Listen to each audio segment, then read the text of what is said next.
normalement, malgré la venue hier de la police sur les lieux. Cependant, le bâtiment peut recevoir toute activité du conseil municipal selon les responsables trouvés sur place. Nafissatou Sila, l'élément n'est pas encore en place. Nafissatou Sila, donc à suivre d'un moment à l'autre. Cet audit financier des sociétés minières du Sénégal annoncé par la SOMISEN qui estime que le Sénégal a un pourcentage donc sur presque toutes les sociétés établies sur le territoire national.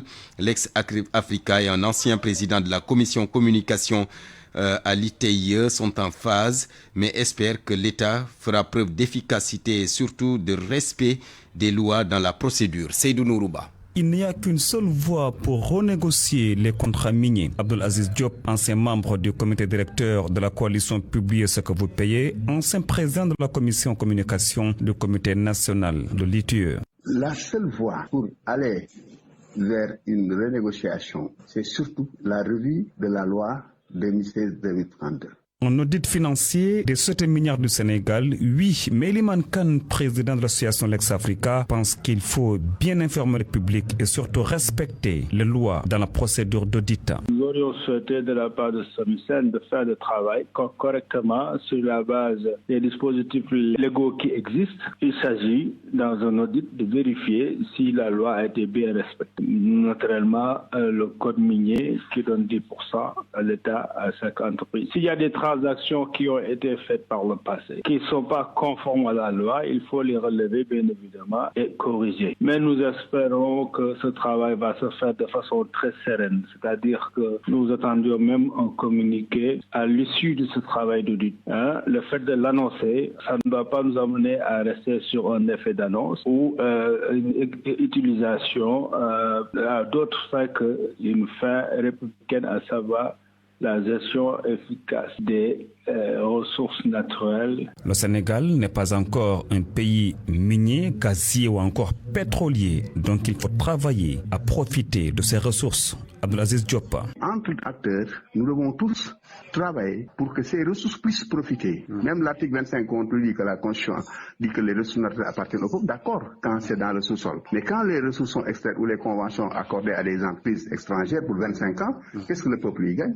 Voilà la grande question. Je pense que ces informations, le prochain rapport qui sortira bientôt, je ne veux pas empiéter parce que je suis pris au niveau de ce comité, le chargé de la communication, ils vont le dire, mais il donnera au Sénégal bientôt. 242 milliards de francs CFA, c'est ce que rapporte le secteur extractif au budget du Sénégal, seulement 6%. C'est pour cette raison qu'Abdul Aziz Diop estime que l'État doit mettre le curseur sur le contenu local qui rapporte 2034 milliards de francs CFA à l'État du Sénégal.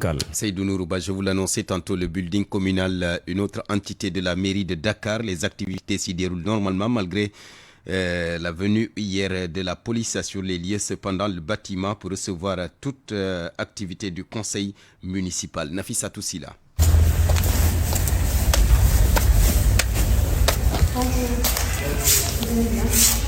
Un calme plat au building communal. Dans le hall de l'immeuble, on entend même le vent circuler entre les ouvertures. À l'accueil, tout est normal. Et l'on nous oriente au secrétariat. Ici même, hein?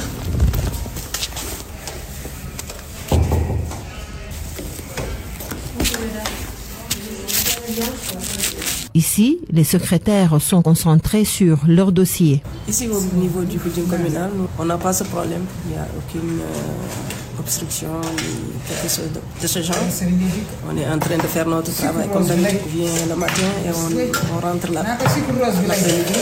Il n'y a pas de souci. Tout se passe calmement ici au building communal. Mais hier, la police est quand même venue sur les lieux. Nous le fait savoir le gestionnaire du building communal, Alfousseni Diatta. Oui, c'est des incidents déplorables. Il faudrait quand même que les gens reviennent à la raison, puisque cette situation nous impacte aussi, nous autres travailleurs, directement, puisque la police était là hier aussi, en fin d'après-midi, mais en milieu de soirée aussi, ils étaient là. Certainement, ils ont eu des échos, peut-être que le maire doit faire une déclaration, n'est-ce pas, dans les locaux, peut-être qu'il voulait interdire. Et il y a eu des agents qui ont eu quand même à en subir les effets, qui ont eu des problèmes pour accéder, n'est-ce pas, dans les locaux. Voilà, mais finalement c'était réglé quand même, puisqu'on s'est parlé. Une situation déplorable selon lui, et pourtant il nous dit que l'immeuble peut bel et bien recevoir le conseil municipal pour une quelconque activité. Le conseil municipal, c'est l'organe délibérant. Elle a le droit de se réunir. Et la loi dit que quand elle se réunit en session, elle le fait à l'hôtel de ville. Ça, c'est pour n'importe quelle collectivité locale. Elle le fait à l'hôtel de ville ou dans une salle annexe appartenant à la mairie. Donc, s'ils ne parviennent pas à le faire là-bas, ils peuvent bien le faire ici. La loi le permet, n'est-ce pas? Jusque-là, ils n'ont pas encore fait. Non, ils ne l'ont pas encore fait. Pour l'instant, ils ne l'ont pas encore fait. Et s'ils devaient le faire, il n'y aurait pas de problème? Non, il ne devait pas y avoir de problème, à mon avis. Les travailleurs du building communal sont cependant perplexes. Ils espèrent que toute cette situation ne va pas occasionner un retard de salaire en ces temps durs. Nafissa Toussila, le building communal de Dakar, donc c'est ce lieu qui a servi de cadre à Barthélémy Diaz hier pour s'adresser donc aux Sénégalais à travers des médias sur place. La société africaine de raffinage qui renforce sa sécurité, simulation d'un incendie au niveau du bac 514 de Kérézone, façon de tester la capacité de réaction des équipes à faire face à un éventuel accident du genre. La SAR injecte chaque année des milliards de francs CFA pour mieux renforcer sa sécurité, selon le directeur général Abdou Diouf Diagne. Les sirènes retentissent. Tous les travailleurs regagnent le point de rassemblement. Un incendie est déclaré sur l'un des bacs de stockage de kérosène. Des blessés ont été dénombrés. Cette opération de simulation de la Société africaine de raffinage répond à une exigence de la réglementation. Chaque année, la société doit tester 2 fois ses moyens d'intervention en cas d'accident. Mamadou Habib Diop, je suis le directeur général de la Société africaine de raffinage. L'idée, c'est vraiment de nous préparer en toutes circonstances et par rapport à tout type de scénario pour vraiment qu'on puisse limiter en tout cas les impacts et à tous les niveaux, que ce soit sur le plan environnemental, sur le plan sécuritaire, parce que nous avons également l'obligation de nous protéger, de protéger nos employés, protéger nos installations, mais également de protéger ce qu'on appelle la communauté environnante. Donc raison pour laquelle chaque année nous tenons un plan d'opération interne. Le directeur général de la Société africaine de raffinage, qui salue le professionnalisme des équipes de secours, rassure les populations environnantes. La SAR dépense chaque année beaucoup d'argent pour la sécurité. Et vraiment l'idée de cet exercice était également d'avoir des observateurs qui étaient là, monsieur le maire était là, nous a remonté ses feedbacks parce que nous sommes dans une dynamique d'amélioration continue. Voilà, donc raison pour laquelle nous avons tenu vraiment à faire cet exercice parce que comme j'ai l'habitude de le dire, au niveau de la Société africaine de raffinage, notre priorité numéro 1, c'est la sécurité. Les autres industries de la zone France industrielle sont invitées à imiter ce geste de la Société africaine de raffinage. RFM Rufisque, Abdou Diouf Diagne. Abdou Diouf Diagne, midi 10 minutes, Université Gaston Berger de Saint-Louis. Les étudiants originaires de Nioro sous la menace d'expulsion de leur appartement. Le 31 décembre prochain, c'est la date limite de leur contrat. Passé ce délai, ils vont sortir suffisant pour justifier donc leur inquiétude. Ils lancent un appel à leurs autorités, surtout que plus de 30 autres nouveaux bacheliers sont attendus à Gaston Berger cette année. Boubaba, le président du cercle des étudiants niorois de l'université Gaston Berger, des propos recueillis par Fatoumbo. Boubaba, d'un moment à l'autre, il est le président du cercle des étudiants niorois de l'université Gaston Berger.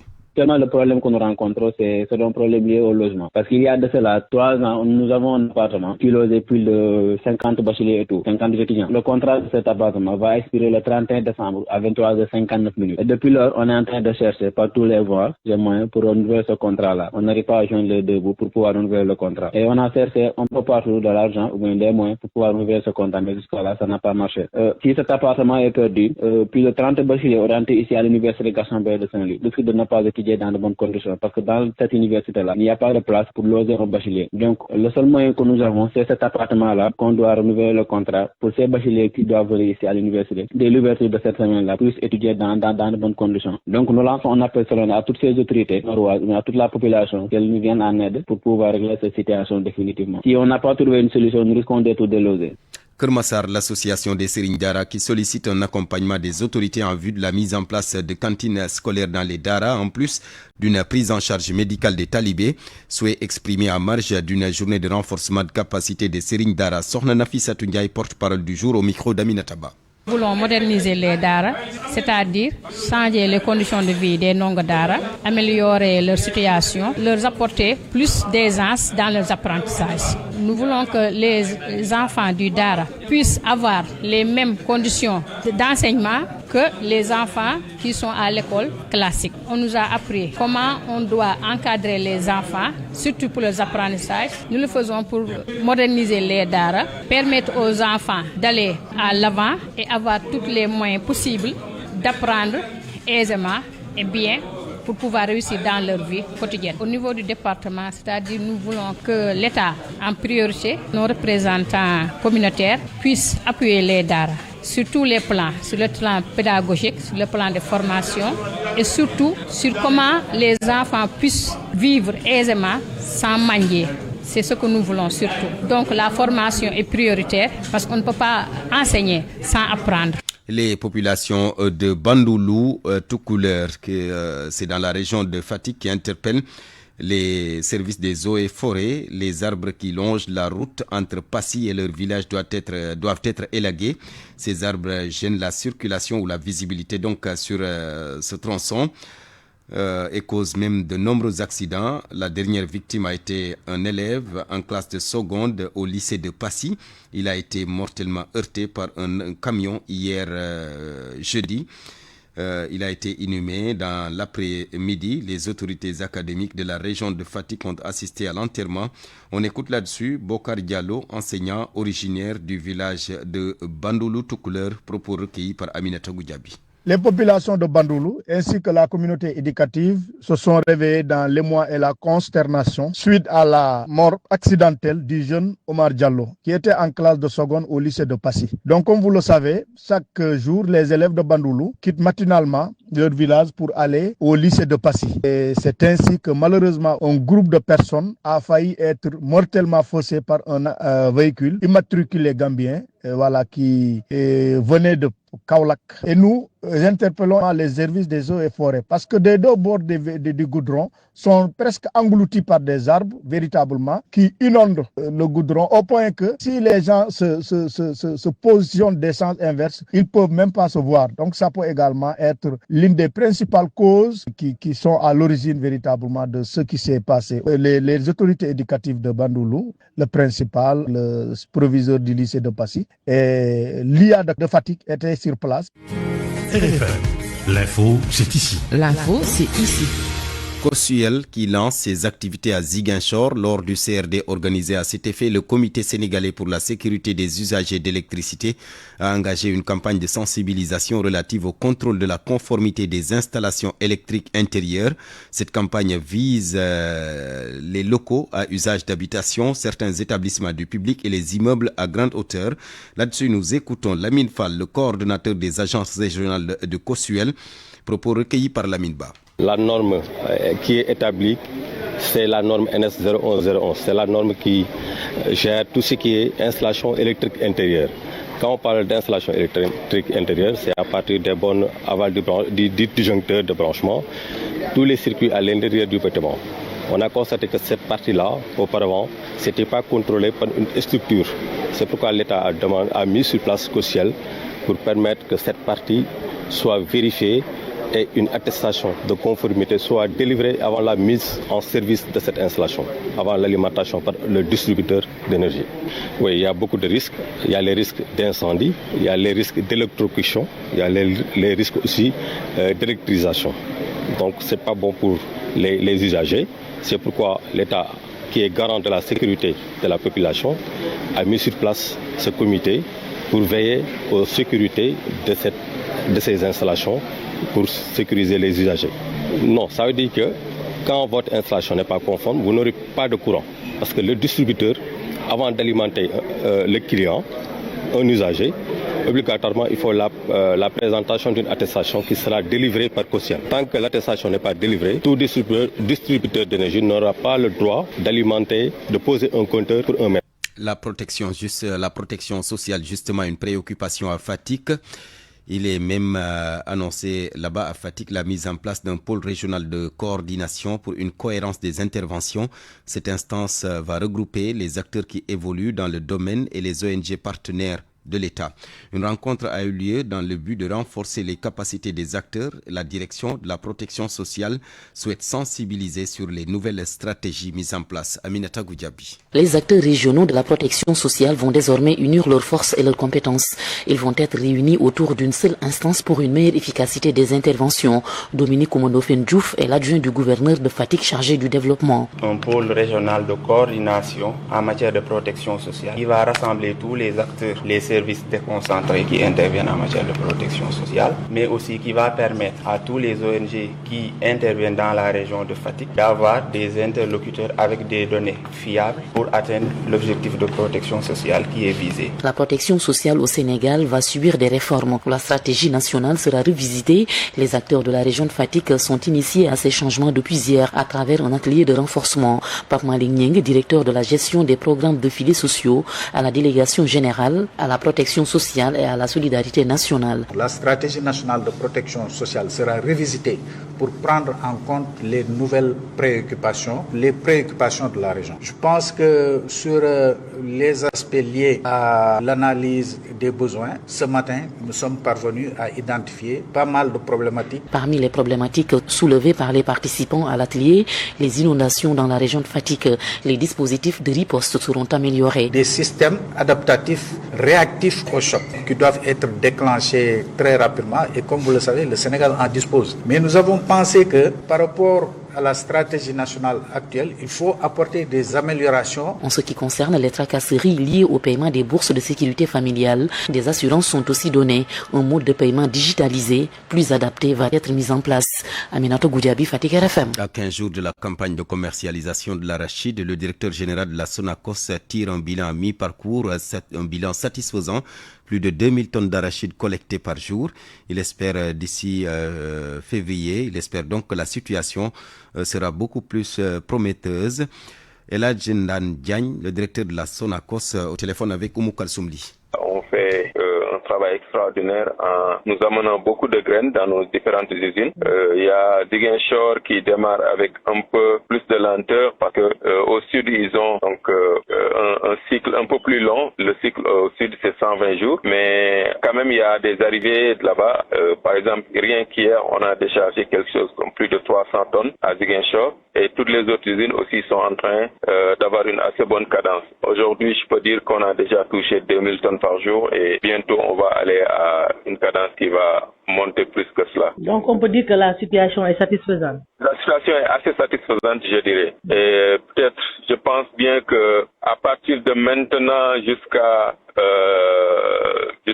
mi-février, ça va aller crescendo. Nous avons injecté en début de semaine 3 milliards dans le système. Nous avons donné à nos partenaires, aux opérateurs, 3 milliards d'avance sur facture pour qu'ils puissent non seulement installer les points de vente pour éviter que les producteurs bradent leur production avec des gens qui sont plus ou moins véreux, mais aussi pour qu'ils puissent donc avoir un peu plus de moyens pour nous apporter encore plus de graines.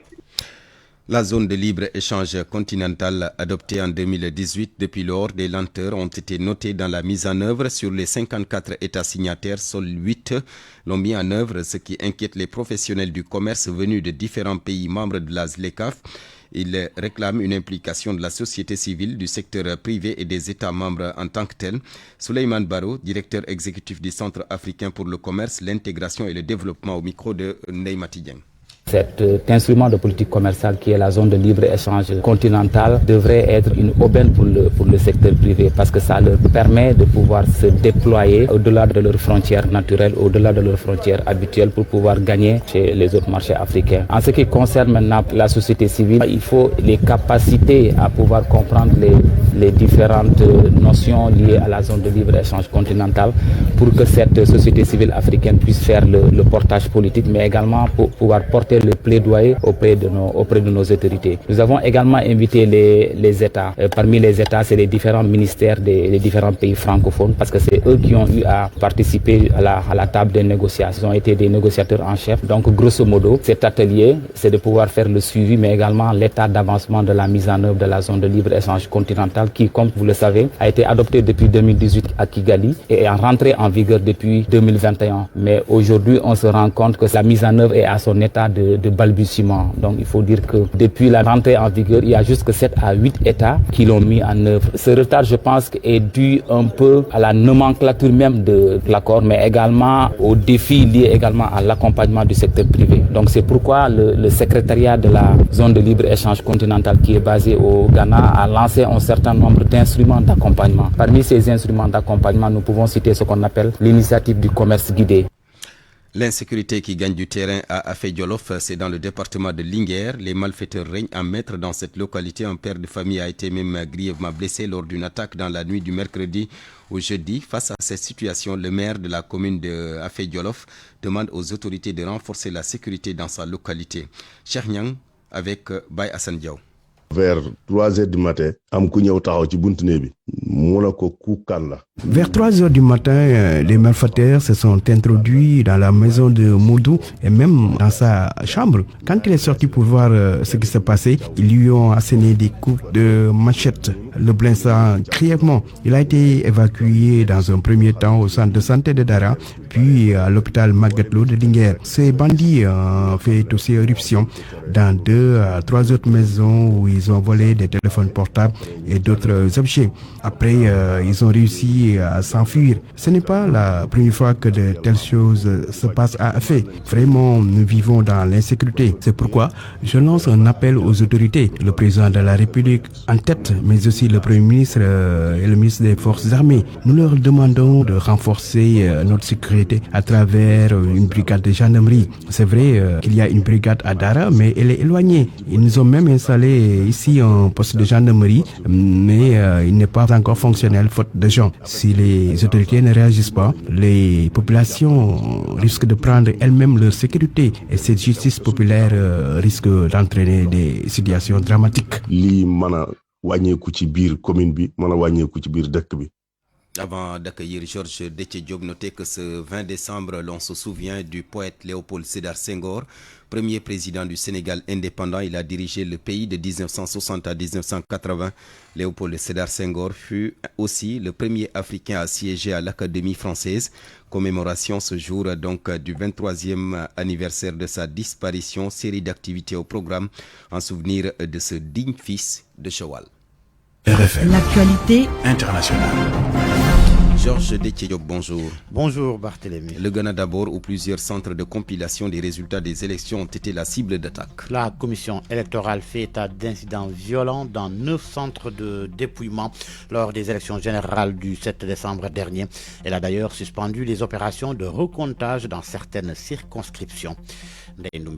Dans un rapport détaillé, l'institution électorale fait état d'attaques coordonnées contre ses agents et ses infrastructures. Des partisans politiques ont pris d'assaut plusieurs centres de dépouillement, notamment dans la région Est à Sawam-Adowagiri, où 2 urnes ont été détruites, et en région Ashanti, le bureau local de la commission a été incendié. L'incident le plus grave a été signalé à Teshiman South, où un responsable électoral a été contraint sous la menace d'une arme à proclamer des résultats partiels ne portant que sur 135 des 282 bureaux de vote de la circonscription. Dans le Grand Accra à Dom, Kouawa Benga, des agents électoraux ont été agressés et du matériel de vote incendié. Tandis qu'à Abdel Kouman Nord, les forces de l'ordre présentes n'ont pu empêcher la destruction de matériel électoral. La commission électorale indique que le processus de recomptage dans les zones affectées est temporairement suspendu dans l'attente de conditions de sécurité adéquates promises par la police ghanéenne. Ces incidents n'ont toutefois pas remis en cause la victoire de John Dramani Mahama qui succédera à Nana Akufo-Addo à la présidence du Ghana.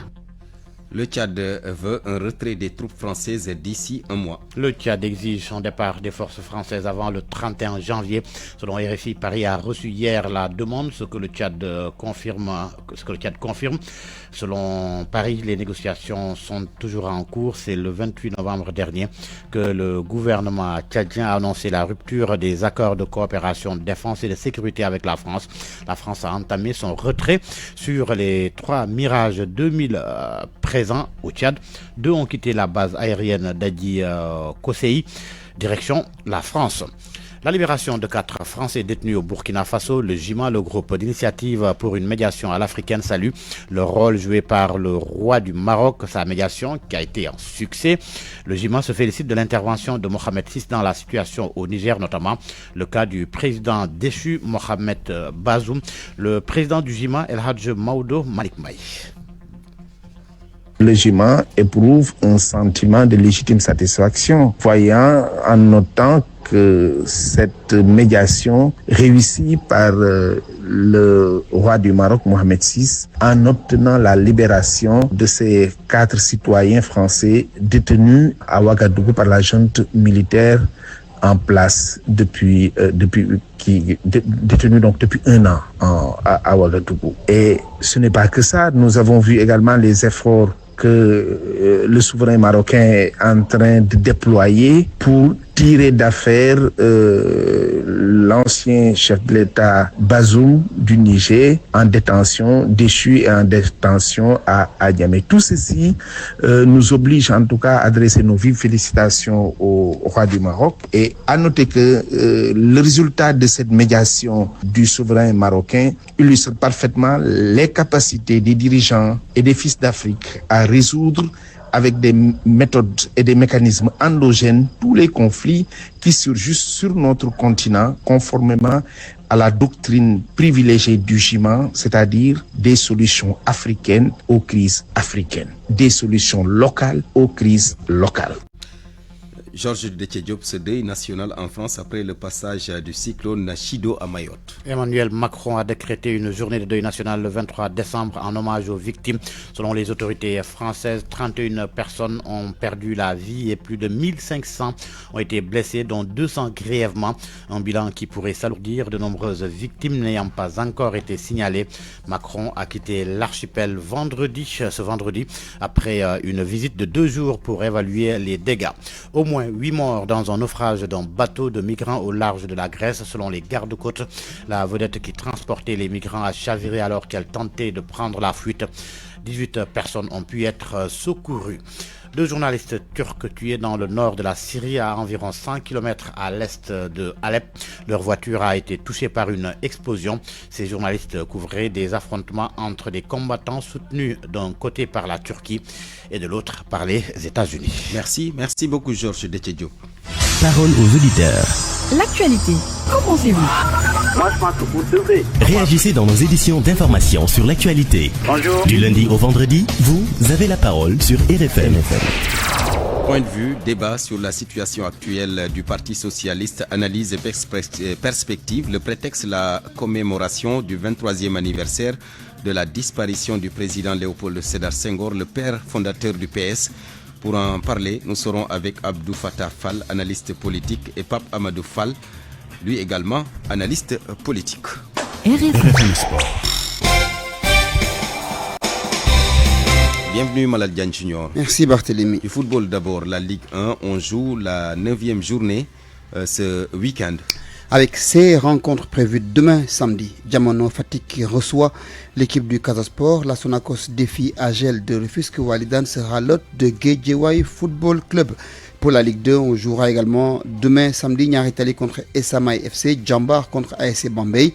L'AS Saloum se déplace pour aller défier l'équipe de Kaffrine. Étoile Lusitana joue contre l'équipe de Amitié FC. Mais toutes ces équipes de Ligue 1 et 2 seront impactées par le départ de certains de leurs joueurs en sélection nationale locale pour les besoins du CHAN, puisque le Sénégal va jouer dimanche pour le compte des éliminatoires contre le Libéria. L'équipe est déjà partie et elle est déjà à Monrovia. Comment les entraîneurs vont réorganiser leur effectif pour s'adapter et bien défendre leurs couleurs en championnat? Sodecham a fait le tour de la question.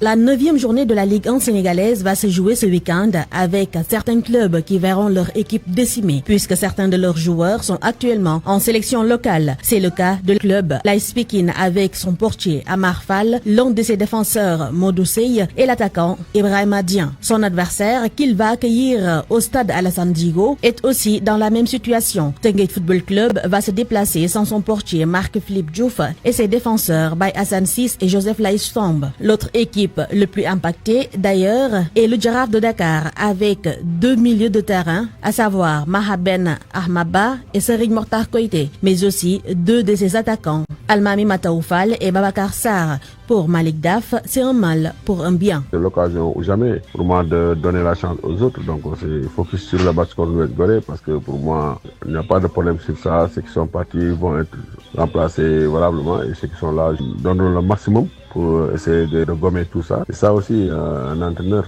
parfois il faut s'adapter à des choses qui arrivent. Bon, moi j'anticipe souvent sur des cas de situations comme ça en disant que peut-être je vais perdre 2 ou 3 jours ou 4 jours même dans une saison. Et comment faire pour pallier tout ça. Donc je sais que voilà, on était préparé pour ça. Que lundi, ils donneront de meilleurs d'eux-mêmes et ils essaieront de, pourquoi pas, de titiller les autres, essayer de gagner une place dans cette équipe. Et je pense que c'est comme ça qu'on aura une concurrence saine et loyale. AGEL de Rufisque et Dakar Sacré-Cœur perdent chacun 2 joueurs et un joueur pour les autres clubs, à savoir la Linguère de Saint-Louis, l'AS Douane, Génération Foot, US Gorée, Guédiawaye Football Club, Oslo et le Casa Sport.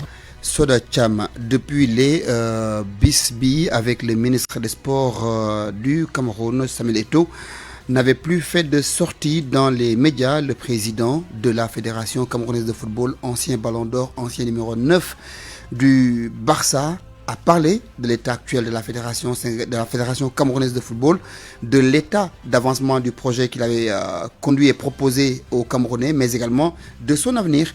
Un bout de cet entretien récupéré et monté par Anna Rocha. C'est dommage parce que nous travaillons normalement pour le même objectif. Seulement, notre exécutif essaye d'aller un peu plus loin, se permet de rêver, de dire il faut construire les victoires de demain. Et c'est ce que nous faisons. Les victoires de demain se construisent aujourd'hui. Et elles se construisent, 1, dans la sérénité, 2, en respectant les règles, et 3, en suivant un projet. Et nous suivons seulement le projet que nous avons proposé à ces électeurs qui nous ont fait confiance. Parce que dans quelques mois, nous nous mettrons devant ces électeurs pour faire le bilan de ce que nous avons promis. Alors, comment nous allons justifier le fait de dire nous n'avons pas peut-être atteint toutes les performances ou les résultats que nous souhaitons avoir? D'autres ne comprendront pas qu'il y a eu des interférences, qu'il y a eu des gens qui sont rentrés pour des raisons que je ne souhaite pas évoquer ici, parce que une fois de plus, ces raisons peuvent mettre notre beau pays, le Cameroun, une fois de plus dans une situation que nous autres, nous ne souhaitons pas voir le Cameroun. Donc, dans un an, vous serez candidat à votre succession?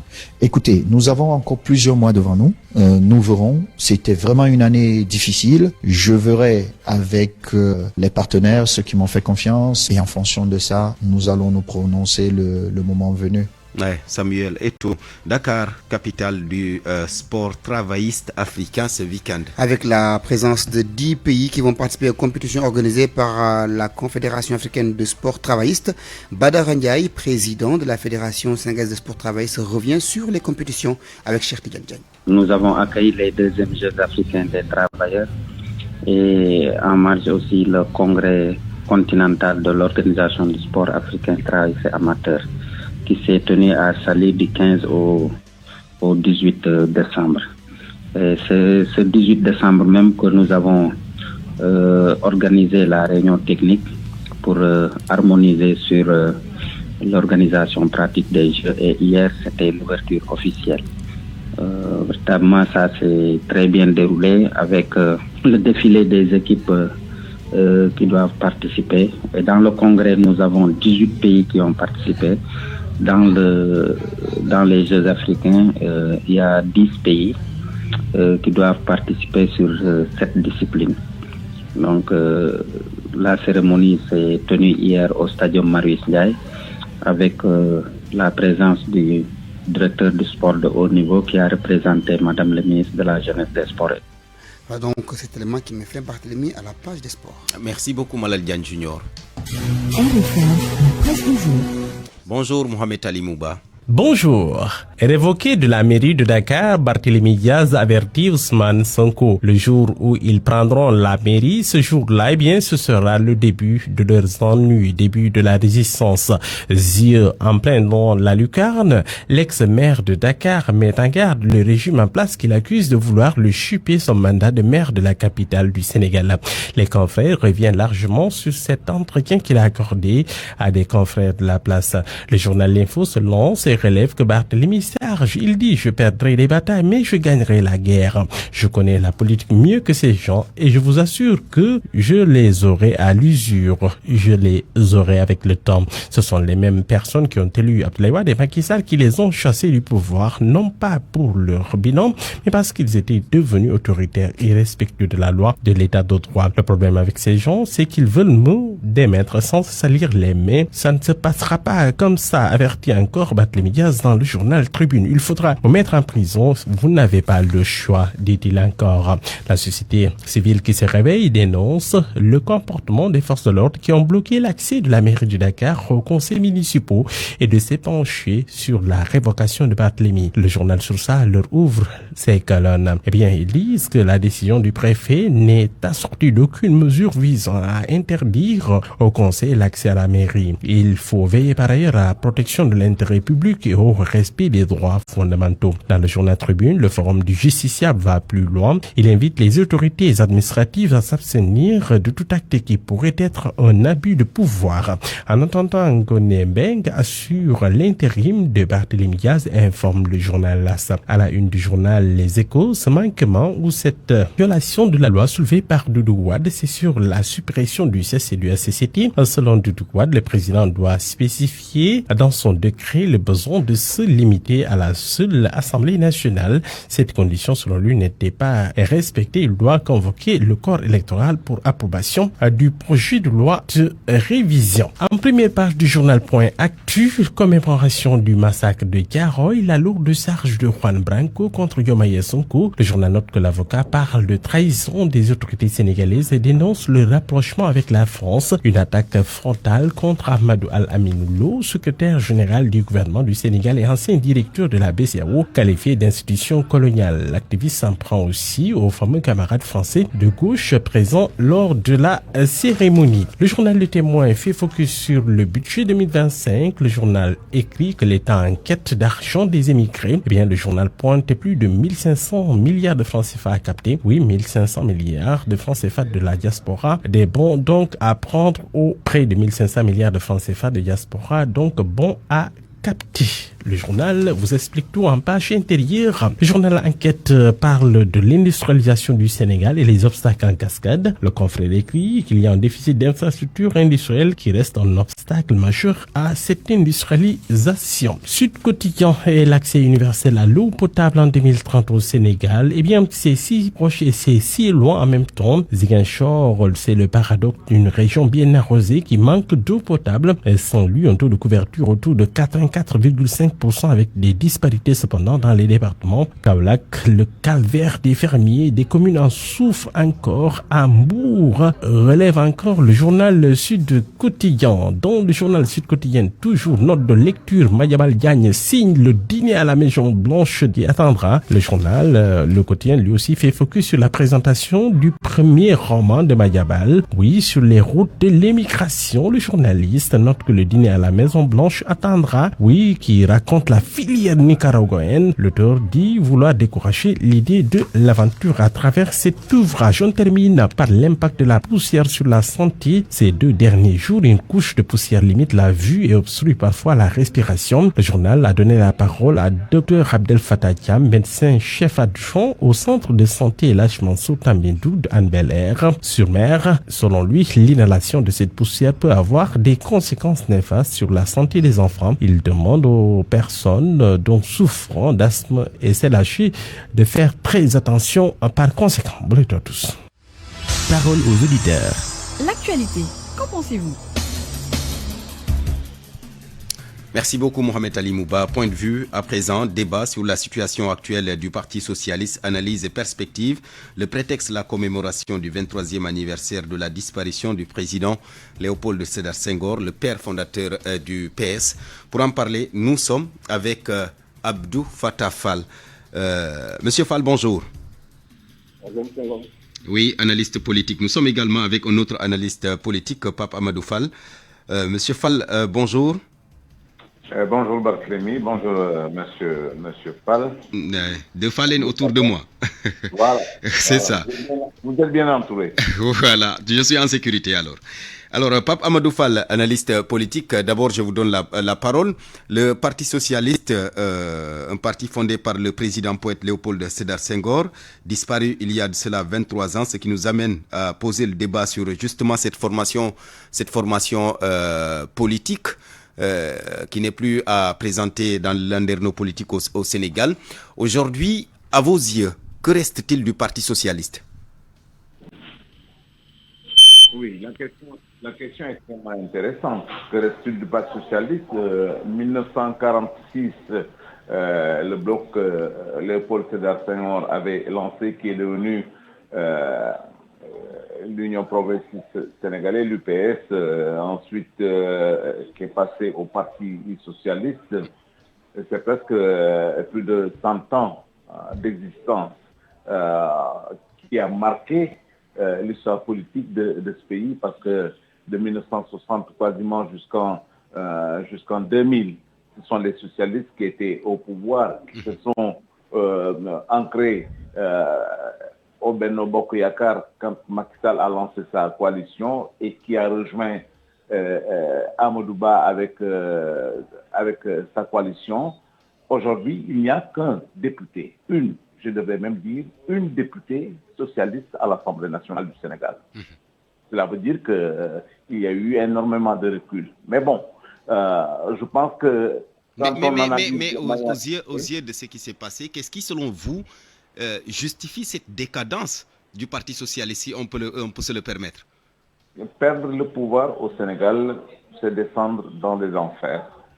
C'est aussi simple que cela. Le Parti démocratique sénégalais ne s'en remet pas encore avec toutes ces turbulences. Le Parti socialiste, qu'il avait perdu bien avant, aujourd'hui essaie de rester fort. Mais la gestion du parti même est préoccupante, parce que Aminata Mbengue Ndiaye, qui est à la tête de ce parti, aujourd'hui on le sait, avec l'âge, elle n'a plus pratiquement tous ses moyens, mais néanmoins, il y a un effort pour faire vivre le parti en essayant de s'organiser par-ci et par-là. Ce n'est pas évident. Et la malpréparation des dernières législatives a fait quasiment descendre véritablement ce parti dans les entrailles de la politique au Sénégal. Maintenant, comme j'ai interrogé par-ci et par-là, on me dit que oui, on veut rebondir. Évidemment, c'est le souhait qu'ont tous les partis qui ont perdu le pouvoir. Oui, d'accord. Je reviens à vous tout à l'heure, Pape Amadou Fall. Abdou Fattah Fall, analyste politique également. On voit que depuis 2012, depuis la présidentielle de 2012, le Parti socialiste n'a pas présenté de candidat à une élection présidentielle. Le Parti socialiste qui semble perdre de plus en plus du terrain. Beaucoup de formations politiques sont nées des flancs de ce Parti socialiste.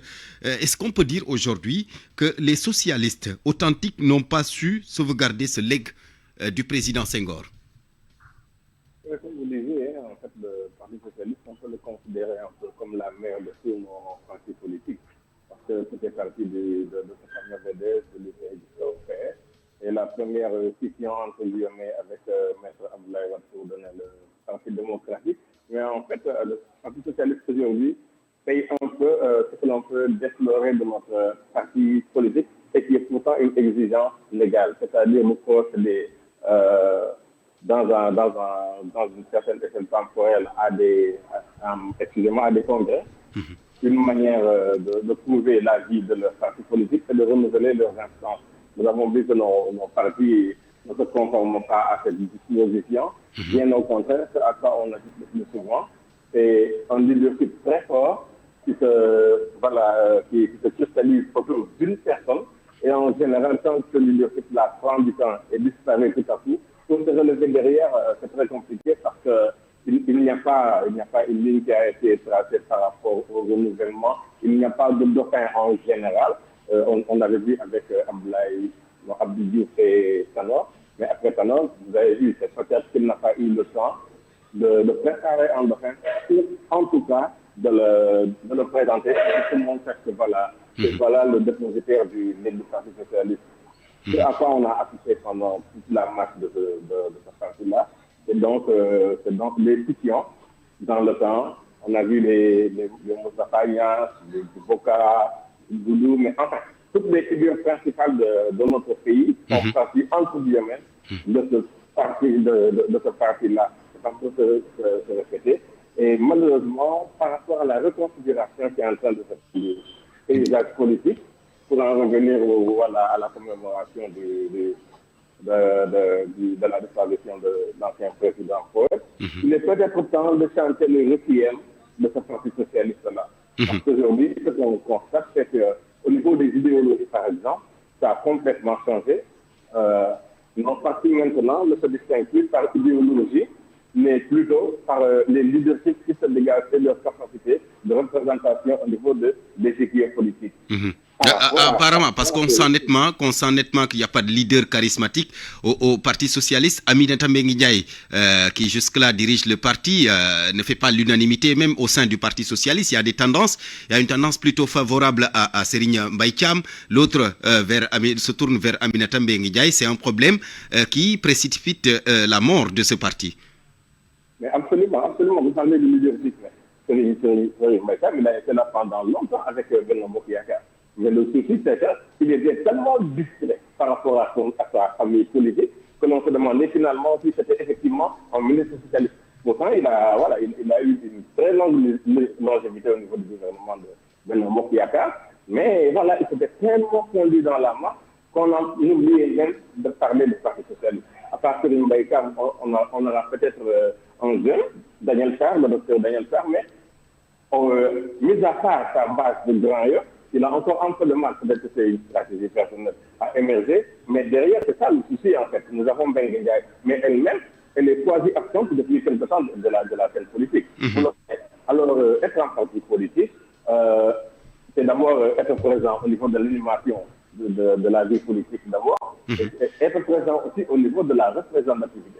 Et ces deux conditions-là ne sont plus remplies par le Parti socialiste. C'est vraiment compliqué pour eux de se relever de ça. D'accord, je reviens à vous tout à l'heure, Abdou Fattah. Pape Amadou Fall, c'est vrai, vous l'avez dit, un parti qui perd un pouvoir peine toujours à se relever. Mais aujourd'hui, quelles sont, selon vous, les perspectives où est-ce que vous voyez le Parti socialiste à l'avenir? Surtout que depuis 2012, l'APR a été la locomotive de cette formation politique durant tout le règne de Macky Sall à travers le Benno. Où est-ce que vous voyez le Parti socialiste à l'avenir? Vous savez, on a parlé de retrouvailles avant les législatives. Le retour de Khalifa Ababakar Sall, le positionnement de Barthélemy. La reconstitution de la famille socialiste. La recomposition. Et autour de cela, il y a des ambitions qui perlent. Ablaye Wilane en fait partie. Serigne Mbaye Thiam, vous l'avez évoqué par rapport à son positionnement au sein du parti. Oui, il peut y avoir des perspectives assez intéressantes si tout ce beau monde arrive à se parler pour dire, pour 2029, challengeons ensemble, parlons-nous et considérons que le Parti socialiste ne peut et ne doit pas mourir. Mais le retour de toutes ces personnalités issues du Parti socialiste, le retour de ces personnalités autour de quel leader? De qui? Mais c'est ça que je disais. Challengeons. Quand nous disons challengeons, mais on met en avant un manager. Et ce manager, je ne veux pas citer de nom, mais quand même certaines personnalités qui pourraient bien se positionner, et la sagesse qui est mise en avant permettrait de dire derrière Aminata Mbengue Ndiaye, je pense que je n'ose pas dire que c'est le passé, mais il a fait son temps. Il a fait son temps et je pense que avec la rupture générationnelle que l'on connaît dans ce pays aujourd'hui, il s'agit vraiment de trouver de bonnes sèves pour pouvoir aller de l'avant. Promouvoir les jeunes. Mais enfin, ce n'est pas la philosophie du Parti socialiste. Ce n'est pas promouvoir les jeunes. Mais en tout cas, trouver une personne consensuelle pourrait bien se faire pour pouvoir peut-être jouer un rôle primordial dans la vie politique de ce pays. D'accord. Merci beaucoup, Pape Amadou Fall. Merci. On vous retrouve tout à l'heure dans le journal de 13h. Pape Abdou Fattah, quel avenir voyez-vous pour le PS? Un avenir sombre. Oui, absolument. Parce que comme je disais tout à l'heure, M. Amadou l'a souligné, nos partis, quand ils perdent le pouvoir, sont confrontés souvent à un problème de mobilisation, mais surtout à un problème de ressources. C'est plus compliqué quand vous descendez que quand vous montez. On a vu par exemple le passé faire élection dans la scène nationale ces 10 années-là, mais c'est tout un espoir qui portait les jeunes en ensemble des jeunes. Ils ont beaucoup pour cet espoir-là. Mais aujourd'hui, ce serait très compliqué de convaincre les jeunes, parce qu'aujourd'hui, ce sont les jeunes, les partis politiques, ce sont les jeunes. Ce serait très compliqué de convaincre les jeunes de converger vers le Parti socialiste, idéologiquement parlant, parce que ce n'est pas au Sénégal, mais c'est dans le monde entier que l'on constate un essoufflement de ces anciennes idéologies, de ces anciennes doctrines, excusez-moi, qui doivent être aujourd'hui revues et adaptées à l'ère du temps. Aujourd'hui, en partie, c'est la social-démocratie, pour se rapprocher davantage du socialisme, mais c'est surtout le capitalisme qui triomphe partout. Et le deuxième aspect, vous l'avez souligné tout à l'heure, c'est la question de leadership. D'habitude, on a toujours vu au niveau du Parti socialiste des personnes dans l'âge mûr. Et si vous les prenez aujourd'hui, avec tout ce qui aurait pu gérer ce leadership-là, elles ont tiré le révérend, ou alors aujourd'hui, elles se sont mises en retraite, ou en tout cas, en frère. Voilà, Abdou Fattah Fall, la ligne est coupée. De toute façon, je pense que tout a été dit, ou l'essentiel a été dit. Abdou Fattah Fall, on vous retrouve tout à l'heure dans le journal des 13h. Merci à vous, Abdou Fattah Fall, Pape Amadou Fall, deux analystes politiques qui décryptaient donc la situation actuelle du Parti socialiste. Le prétexte, je le rappelle, c'est la commémoration du 23e anniversaire de la disparition du président poète Léopold Sédar Senghor, le père fondateur de cette formation politique, le PS. Mesdames, Messieurs, c'est la fin de ce journal présenté par Barthélémy Ngom, mise en onde Aliouba. Réalisation Eladji Ndiogou Diène. Il sera là dans quelques minutes pour le journal en Wolof. Bonne suite de programme sur la radio Futur Média.